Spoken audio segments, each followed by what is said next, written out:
This conference will now be recorded.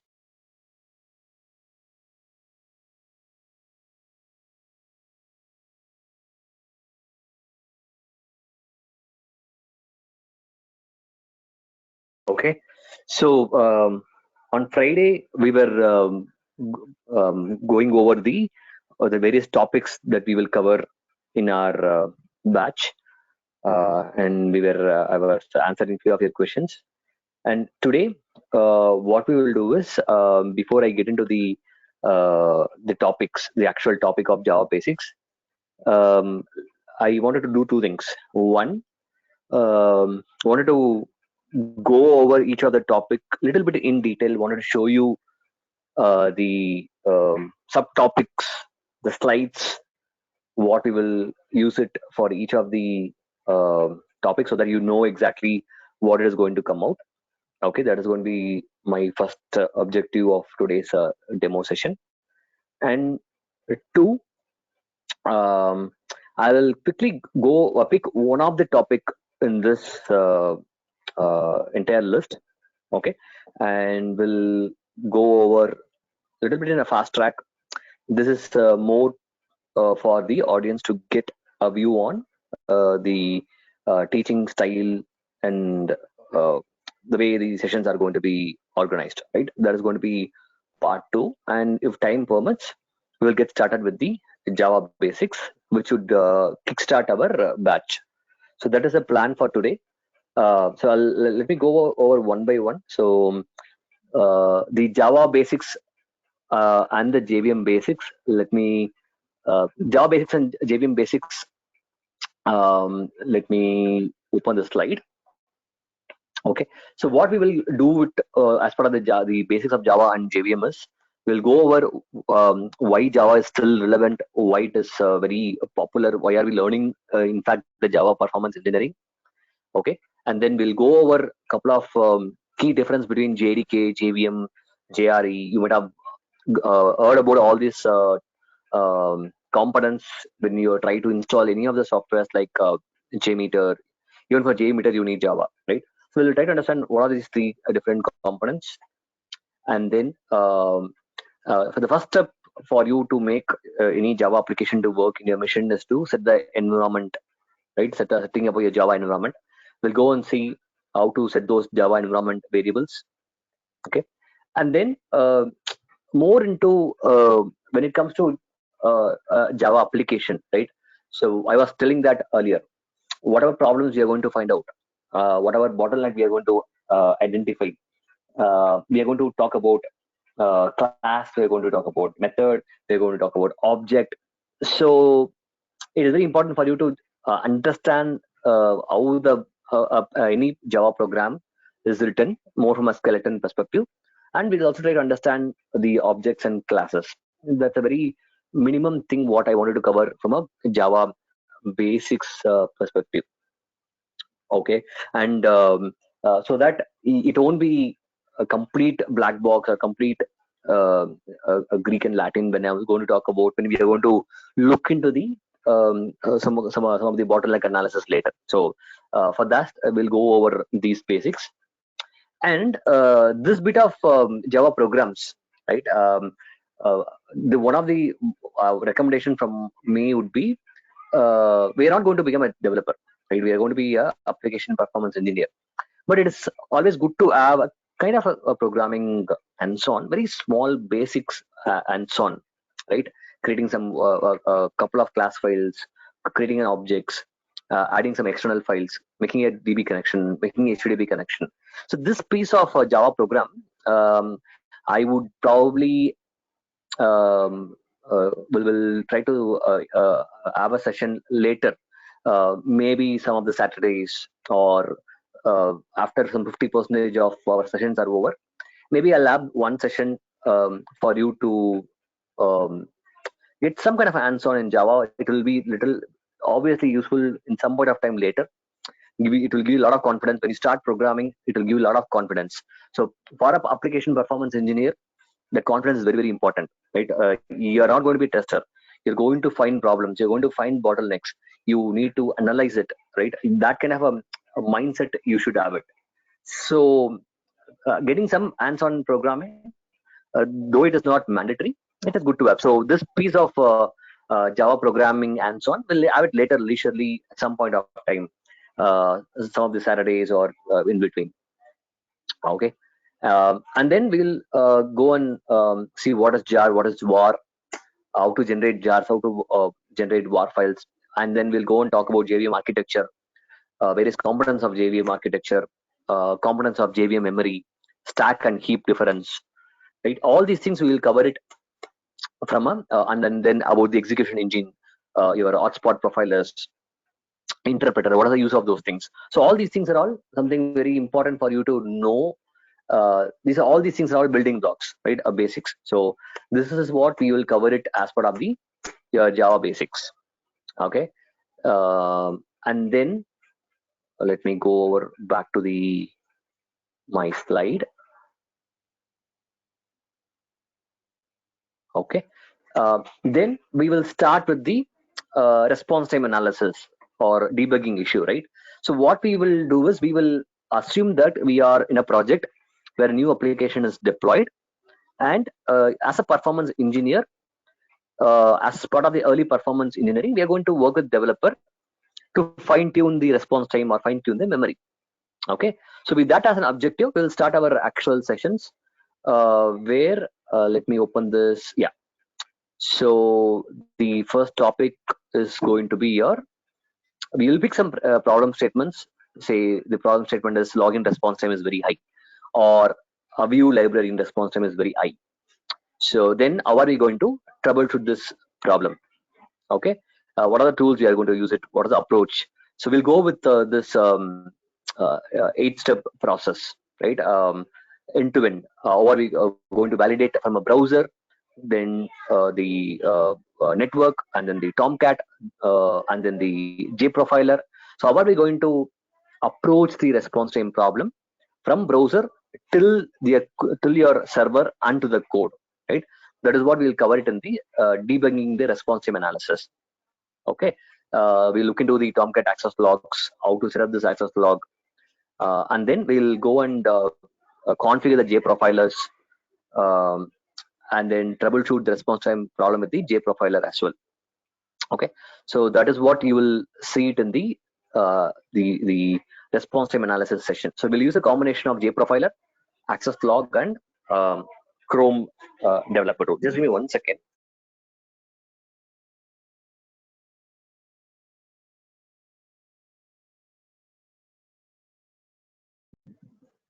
Yeah.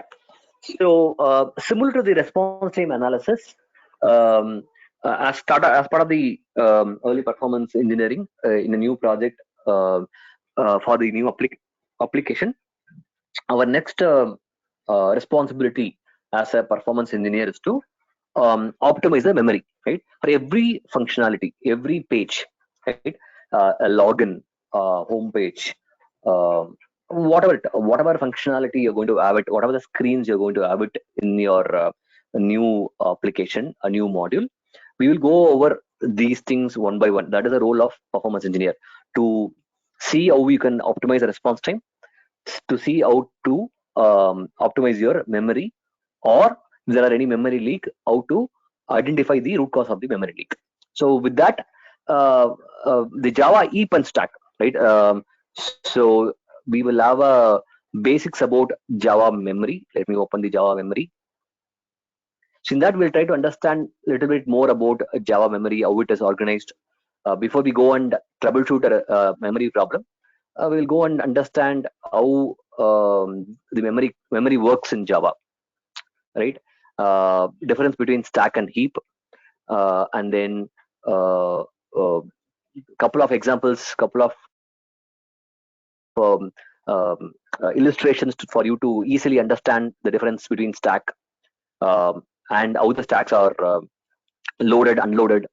And then we'll also go and look into a live example of a stack problem.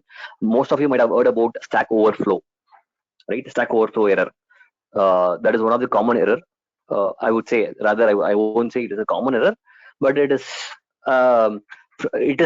where your stack overflow site the very famous site for a blog for all the Java related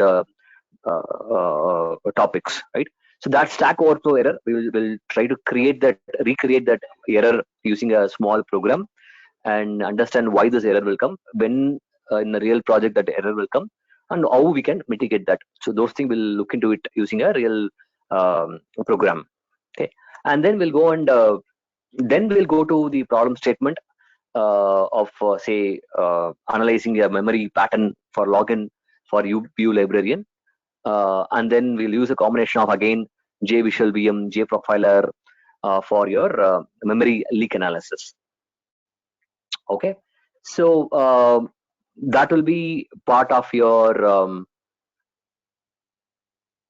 second session about your Java heap and stack, and then the memory leak analysis. Okay, and further into memory, whatever we have seen, whatever I was talking about here is the more about a single user, right? I'm doing a single user navigation for those login or view librarian, and I'm looking into response time debug, response time optimization and memory optimization.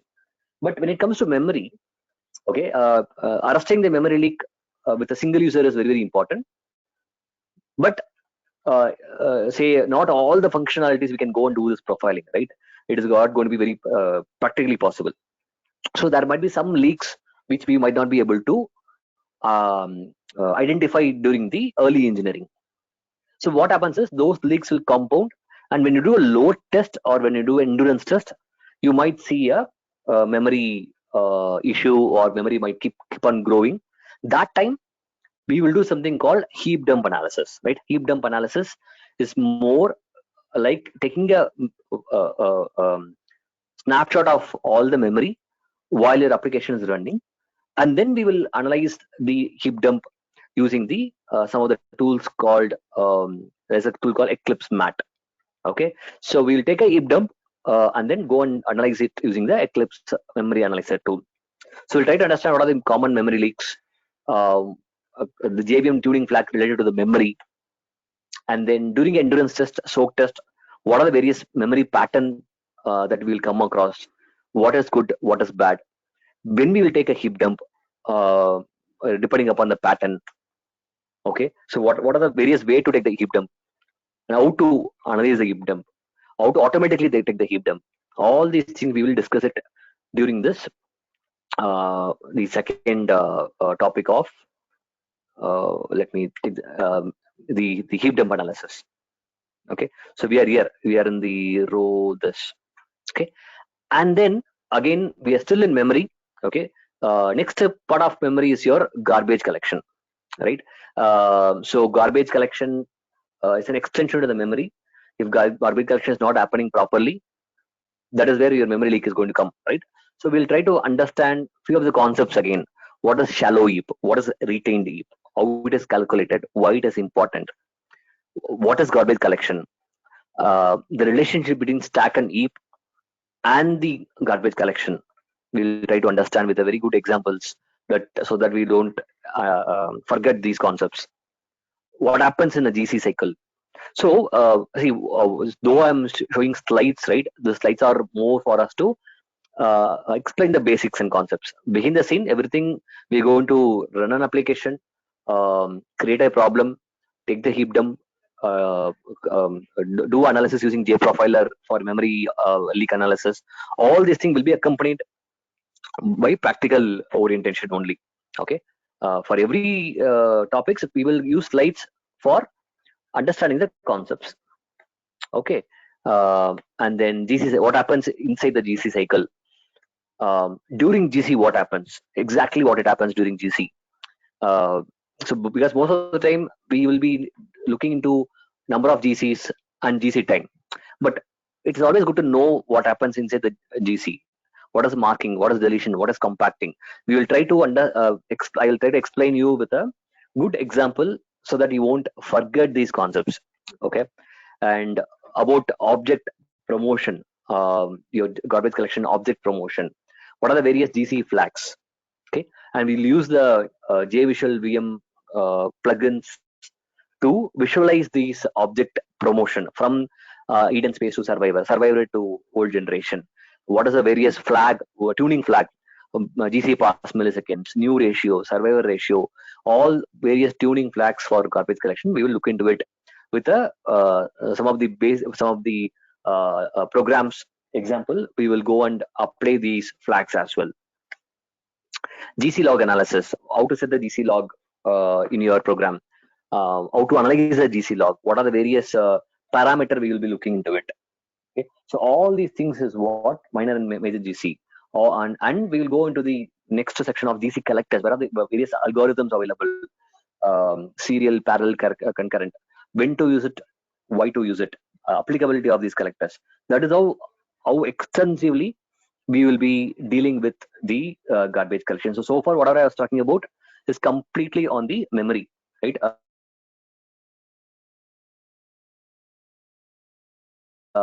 Java heap and stack concept analysis and GC analysis.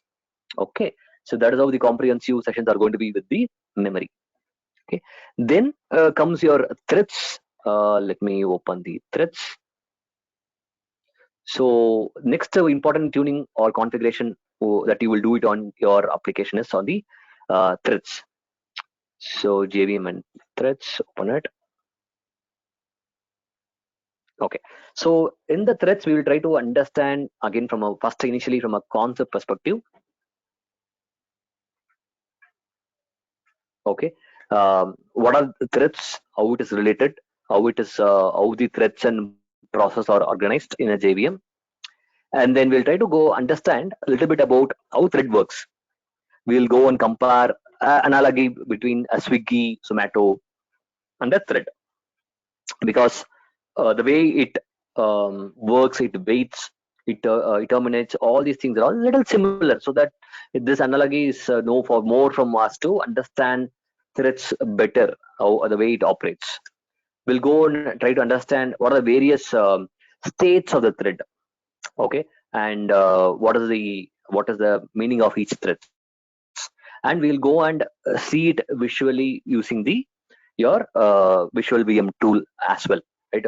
We'll go and configure the JVM threads, min threads, max threads, and then visually go and see how the threads are. We'll run a small JMeter test and then see how threads are created on the fly. When you increase the load, how the threads are getting increased, and then how it gets terminated. All these things we'll see it visually. And then we look into the couple of important thread problems. What are the various chart, what are the various graph you need to look into it to understand, is it a thread problem or a response time problem, how to configure the threads in your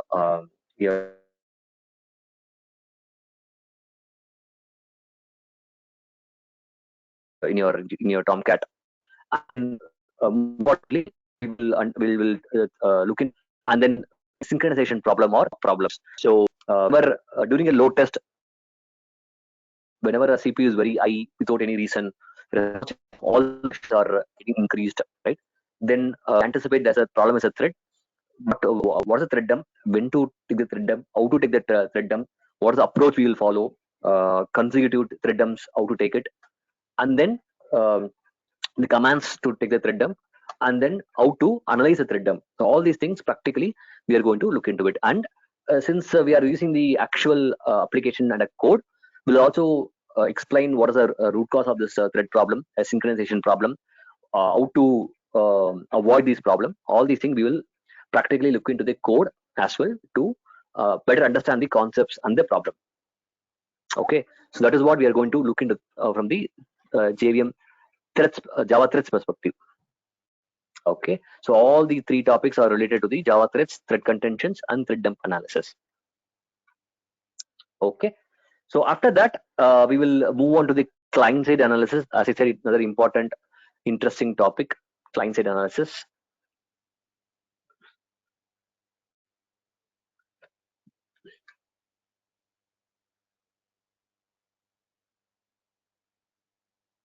Okay, so in the client-side analysis, it's more about both testing and engineering recommendations.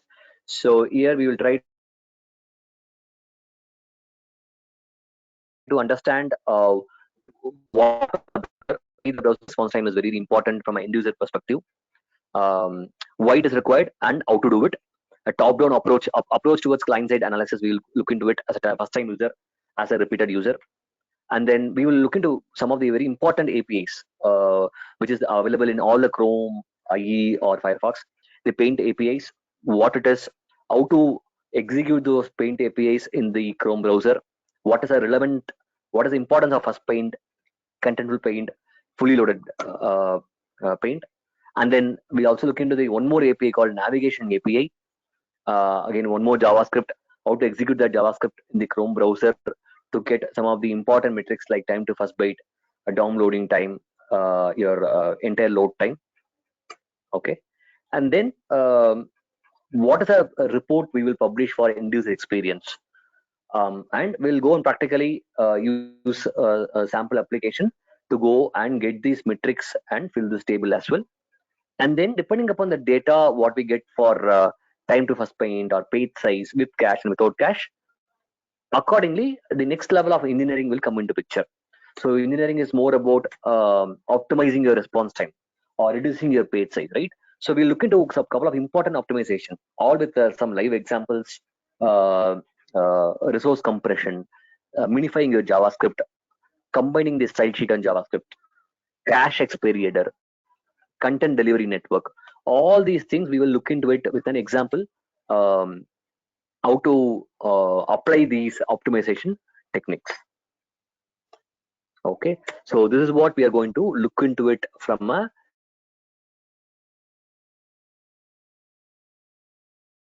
client side perspective. From there, we will prepare ourselves for a before a load testing, what you should do it from a monitoring perspective, right? So for that, again, let me open the monitoring. Okay, so from a monitoring perspective, it is more about, first thing is you should know your architecture, because when it comes to monitoring during a load test, your application might have 3 components, 4 components. It might have a MongoDB or Oracle or RabbitMQ, or it could be a Kafka Java application.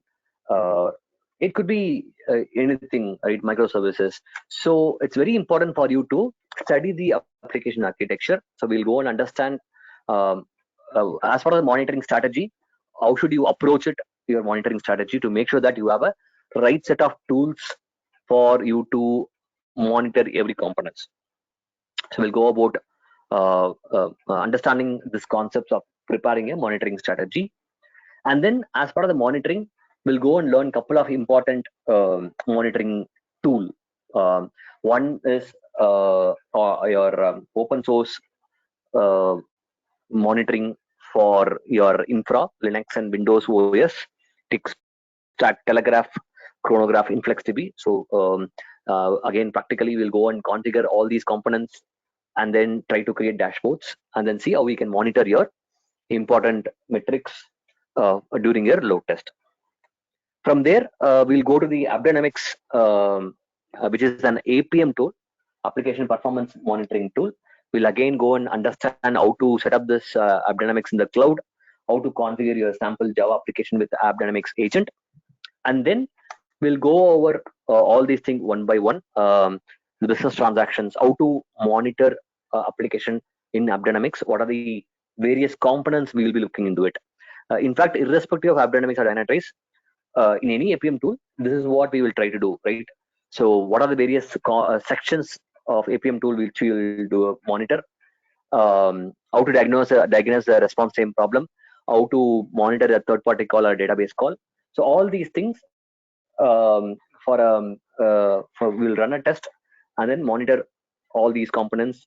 And if there is a response time problem, we will also diagnose the response time problem to pinpoint a bottleneck at the class level or a code level. From there, so let me go back. So the architecture and monitoring strategy, AppDynamics, Tickstack, and troubleshooting latency. Okay, troubleshooting the latency issues, again, one of the main problem is the network latency, right, between your load testing tool and the application server and database. So your APM tool or your load runner reports, JMeter reports might be contradicting because of this latency problem. So we'll try to understand how to troubleshoot these latency problems. What are the various commands like ping and trace alert? We can use it to uh, at least to understand and measure this latency between servers. So these as well, we will look into it in detail. Okay. So from there, so far whatever you have seen, it's all about application performance, right? From there, we will move to database. Again, the from Oracle perspective, we will try to learn um, the concepts of Oracle. Let me open it. Similar to JVM, DB, yeah. So similar to JVM, we will first try to understand the concepts about database, especially on Oracle, how the architecture of database Oracle works from a process architecture and then from a memory architecture.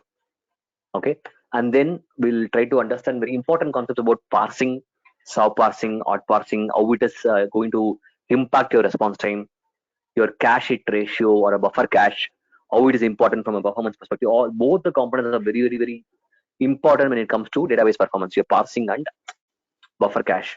And we will try to understand when what is the ideal value for these parsing and buffer cache, when it can go wrong, how to analyze these parsing problem, what are the best practice around these things. All these things we will discuss in detail. And then after knowing about these two important concepts about Oracle, then we'll go and connect to Oracle database, enable the snapshots. We will see how to enable the snapshot. Enabling the snapshots or configuring it is a DBA work, but still we'll try to understand a little bit more into it so that if there is a requirement, you can also do that by yourself. So we'll try to understand how to enable the snapshots, how to take the snapshot, and then generating the AWR reports. What is the best practice of about getting a AWR report during an endurance test? How frequently you have to take it, when to take it during a ramp up, ramp down, steady state. All these things we'll understand from a general best practice in generating AWR reports. And then in an AWR report, we'll go and look into a couple of important sections from a performance perspective, the load profiles, and then the efficiency percentage of buffer cache and parsing, and then DB time, right? All these things from an AWR report, we'll go and analyze it more from a application performance engineering perspective.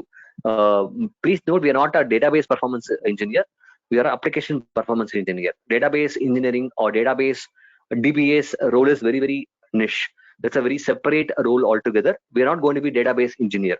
So whatever that is required for an application performance engineer to know about a database, that we will learn from the sessions. And more from a parsing perspective, we'll also try to understand what is the binding variable and what is the common mistake a developer can do it, because of which a parsing issue can come. With some examples, we'll look into it. Okay.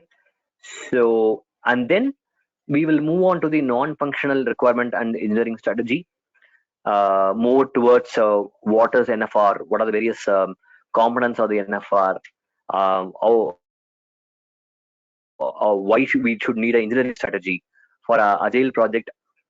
See, there are a lot of things we will be talking about, right? Response time analysis, memory leak analysis, EBDM, GC analysis, thread configuration, JVM benchmarking, client-side analysis. Is it possible to do all these things for every release? In a agile project, in a release sprint, it is not going to be possible, right? So what is going to be our approach towards that? So how are we going to address the engineering strategy? Those things we will look into it in detail during the this particular topic. And then okay, last two topics, let me not go in detail because it's go anyway about introduction to DevOps and introduction to the cloud resiliency. But okay, anyway, let me open that very quickly. DevOps and cloud.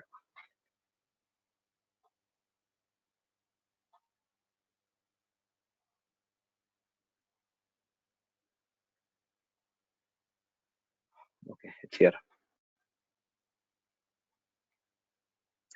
For the cloud and cloud and DevOps.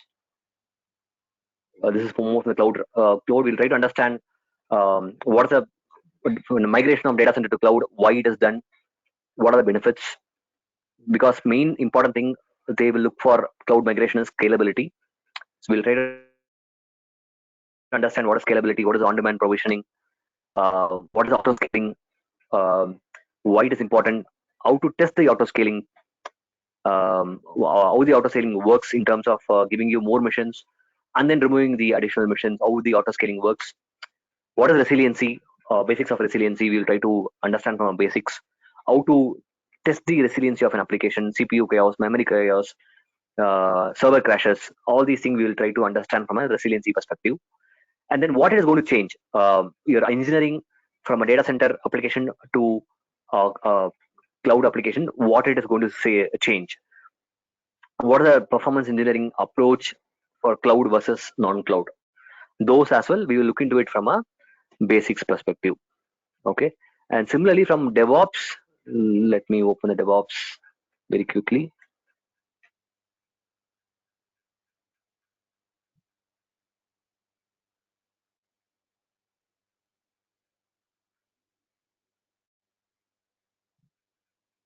Okay, from DevOps perspective, we'll try to understand more from practical experience. I'll try to explain you what is the myth around DevOps for performance, why it is not successful in a lot of places, what are the best practice followed by the some of the successful project, what is continuous testing, what is continuous monitoring, uh, what are the things which we should consider for bringing in performance in DevOps. We will talk about integration, we'll talk about quality gates, we'll talk about feedback, selection of your regression suits, pipeline jobs, right? Some of the real-time pipelines that we'll create for performance, and then we'll go and look into JMeter and Jenkins integration. Practically, we'll go and look into the plugins that are available, and then configure the JMeter script, run it. Okay, so those are the things which we'll learn from a DevOps basics perspective. Okay, so yeah, these are the various things I wanted to probably give you the overview so that you get a clear picture on what you're going to learn, how comprehensive the sessions are going to be with respect to the our batch. Okay, I'll just take a pass here, guys. If you have any questions related to the topics or anything on the same line, please feel to put it in the chat or unmute and ask question.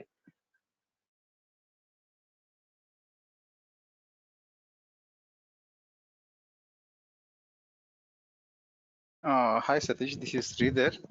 So total how many hours of classes that we are going to conduct? It will be around 23, 22, 24, 25, somewhere around this. Okay, the max is Yeah. 25. Okay. Yeah. Sometimes it would have gone to 25, 26, 27 also, depending upon the questions that we get, how interactive the course is going to be. It could be anywhere between 22 to 25, 26. Okay. So once you shared these PPTs or documents, right, whatever it is, so can the resources can download these documents? Okay, see, all the documents that are going to be there in the drive, you will be able to download it. The slides that I will be using it is material for teaching. So slides will not be available, but most of the contents will be available in a whatever way within the drive. A lot of artifacts are available for you to refer. And obviously, all these slides that I'm going to talk about is there in the video as well anyway, which you can use it for your future reference. Only that is the slides are not going to be given to you because it is something proprietary, but it is there in the video anyway. If you wanted to just refer it, it is there.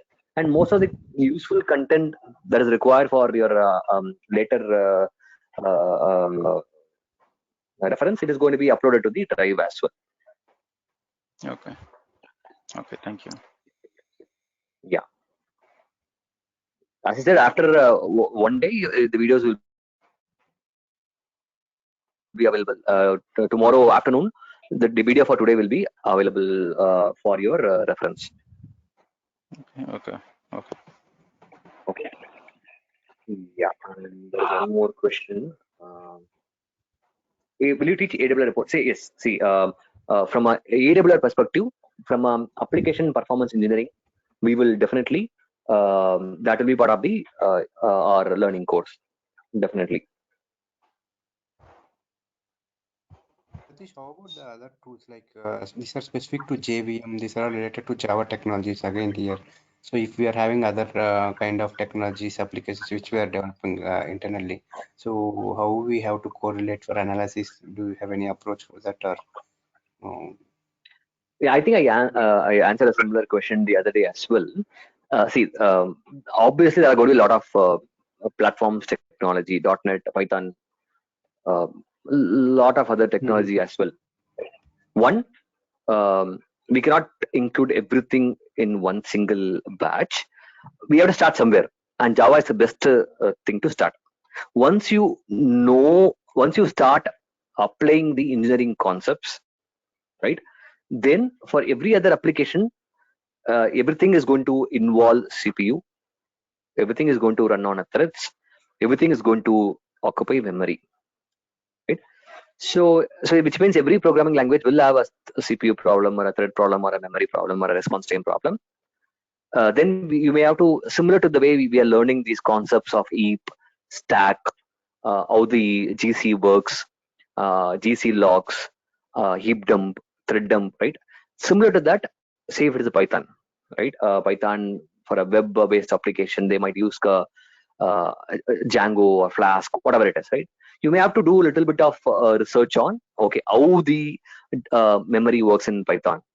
If there is a memory problem, similar to heap dump, how to take a dump from Python runtime environment, how to do a thread dump. So you may have to just, what to do. We are done for Java. For another platform, another programming language, we just need to go and see how to do it for that particular framework or particular platform. What are tools that are available? By native, here we have JProfiler or JVisual Yeah, we have JConsole, JMap. A lot of tools are there for Java JVM. Similarly for Python, what are things that are available that we can use it? Obviously, every programming language will have their way of natively accessing their data to analyze it. Okay, so that is the approach we have to follow for even for me, anyone. That is the approach we are going to follow. Similarly for the tools also, right? AppDynamics we are going to learn, but in your project they might use New Relic or Dynatrace. Any APM tool, conceptually it's going to be same. It's going to instrument, it's going to provide you all those 7/8 I was talking about, right? Like a JVM heap related details, response time diagnostics, business transaction response time, alerts, events, everything is going to be same. Only thing is they might have a different UI, different way of representing the data. You just need to go and find out where it is. So that is how I will approach. Once I am comfortable with Java, once I practice all these things once for a actual application, then it is more about, with this confidence you can go apply the same approach towards the Python or any other technology.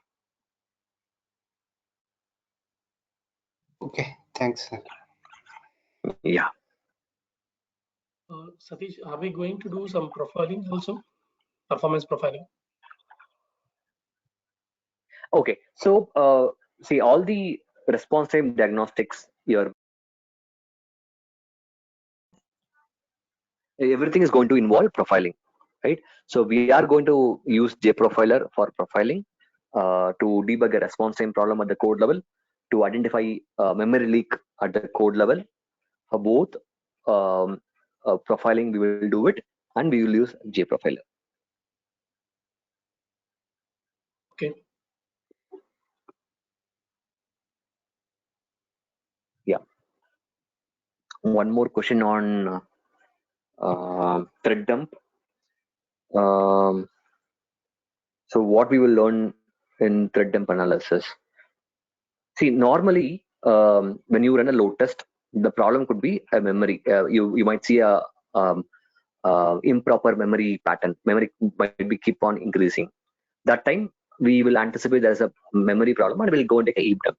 Similarly, if there is a response time problem, say one of the transactions taking more time, and then we will see whether that in AppDynamics or Dynatrace, we will see whether the response time is high because of a database call or a third-party call. We will diagnose the problem. If for no reason, if everything else is all good, that database call is good, your third-party calls are good, but all the transactions are having high response time, and CPU is also increasing, right? Your thread utilization is also very high. So we'll try to see all these key metrics, and then if we think that it could be a problem because of some of the code that is causing this thread to take more time, then we'll go and take a thread dump and then analyze it. So yes, in thread dump analysis, we will see how to take a thread dump, when to take the thread dump, what is the approach towards it, and then we'll go and open the thread dumps and then find out which thread is in locked state, which thread is locking it, which piece of code is creating that thread locks. All these things we will look into it in detail. Operating system related part, no, the operating system related part we will not, it is not going to be part of this application performance engineering. So yeah, we'll not go there into OS topics.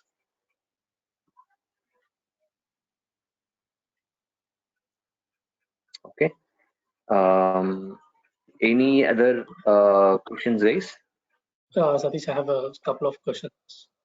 So Go ahead, the first one is like when the application is being started, in the early stage of thing is one approach for doing performance engineering, and the other approach is like what will be the other approach if already been completed and there is some performance issues. So then what will be the approach? Okay, so when you say there is an issue, it could be a production issue, or before going to production, you're running a load test or endurance test, and you are seeing a response time or whatever is the performance problem, correct? Right. Yeah. So in that case, initially we will not have a privilege of going and profiling every transactions for response times or memory leak. Now you're running a load test and you're having a problem, or in production you're having a problem. So depending upon the problem, right? It could be again a response time problem. Most of the transactions are not meeting an SLA. That could be one problem. Second problem could be a JVM might be getting crashed at the peak load, or your CPU might be very high. So we will try to analyze the. Obviously, we'll be running a couple of load tests, endurance tests, analyzing various important pattern of your issues, right? Is it a response time problem across the board? Response time problem is there. As a user ramp up happens, the response time also is it increasing? Is it a problem across the board, or is it a problem with only one transaction, or the issue started with one transaction and then slowly all of the transaction getting degraded? And similarly for memory, what is the memory pattern? Memory, is it coming down or not? Or if it is even coming, it is coming properly or not coming properly? So depending upon memory issue or memory crashes or response time problem, CPU problem, then we will go and look into the your thread configurations. We will take a thread dumps, heap dumps, look into the GC logs. So it is going to be more of a troubleshooting during a load test. You might need to have different teams. There might be 3-4 different components. So if you're going to do all these things at the end of the project, right? It's going to be kind of a war room kind of analysis only. You might if you are already involved in the application, you know about the application architecture, you know better about the system, then fine. Otherwise, if you're just called in to solve the performance problem, it's going to be a little difficult because you don't know about the architecture, you don't know about the various components. So in that case, you can just troubleshoot the problem, but you would need a lot of other people to be there in the call to monitor the other components. So it is a big, huge activity that we will do it. But to summarize it, that is what we'll do it. Whatever I said. Okay. Yeah, and then So if you end up identifying, yes, there is a two transaction. This is a transaction which is having high response time. Because of this high response time, it is taking more thread time, because of which it is impacting the other transaction. Then we have to go and profile this particular one or two transaction to identify the root cause. Or if AppDynamics tool is already configured, you might end up getting the response time diagnostics for these transactions as well. okay. So the other question might be look like a little bit what do you call a silly thing, but assume that I have 10 transactions. Sorry, for 10 transactions, I'm doing a single user performance test. It might be iterating of 5 times. Okay. So Okay. what type of response time should be considered? Average response time or 90th percentile? If one by. One is the consistency. When you are going to do a single user response time, it is not average for sure. Because of one time you will get 2, second time you will get 10. You should get a consistent thing. So out of 10 iteration, most of the time if you're getting 7, 7.5, 8, 6.5, 8.5, then I think response time is around 6 to 8. Right? There might be a case where you might have also got it 2 seconds or 3 seconds, which means at some point of time your response time is good. So which means there could not be a code issue mostly, because one time you got a response time of 2 or 3, and other time you're getting 6 or 7. Then it might be because of your network. Hopefully you are using the same test data, which means the flow is consistent, right? So average we'll not look into it. We'll look for a consistency. Consistently, if the problem is between 6 to 8, there might be a case where it might be taking 10 or 11 also. But when I say average, it is not mathematical average. It is more about out of 10 samples, what is your maximum occurrence that is between the range of 6 to 8 or 5 to 7. That is the response time you will take it. And then if it is going to be more than SLA, then you will try to go and do a profiling. Okay. Thank you. Okay. Final question. Are we going to use monitor networking issues using network tools? Whatever I called out, right? We will use simple network commands like ping and tracert to see how we can use those for understanding or not mitigating, to troubleshoot the latency issues. We will not go in detail into the networking part. Again, networking is something a deeper topic as application performance engineer. As we probably get experience, you can also be using a couple of network monitoring tools, but these basic things should really help in at least telling, okay, your JMeter is saying 10 seconds and your APM tool saying the same login, it is saying 5 seconds. Then when you're going to report the 10 seconds from a JMeter, your developer will come back saying, no, I don't see a problem, right? In those cases, we can use those ping command or tracer command to see what is the latency between load generator and your application server. Similarly, application server to database server, right? Your application server APM tool will say response time is good. Your database response time in APM will say good, but the latency between database and application server might be more. Your database might be in data center. Your application might be in the cloud. In that case, there will be latency. So to troubleshoot these problems, we can use those ping command and tracer command. That is what we will try to understand how to approach it and then how to apply it. Otherwise, whatever I was mentioning in that topics, we'll not go in detail into the network monitoring. So that is not part of the session course content.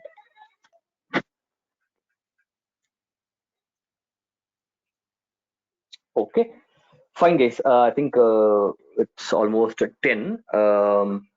Okay, so we'll continue tomorrow. I think tomorrow we'll get started with the first topic. Today I wanted to give you more clarity on what is going to be there for each and every topic, so that you will get that required clarity. So any other questions, please reach out to me. Any questions on the payment or the enrollment, you can reach out to Kumar sir. Fine guys. We'll meet tomorrow same time.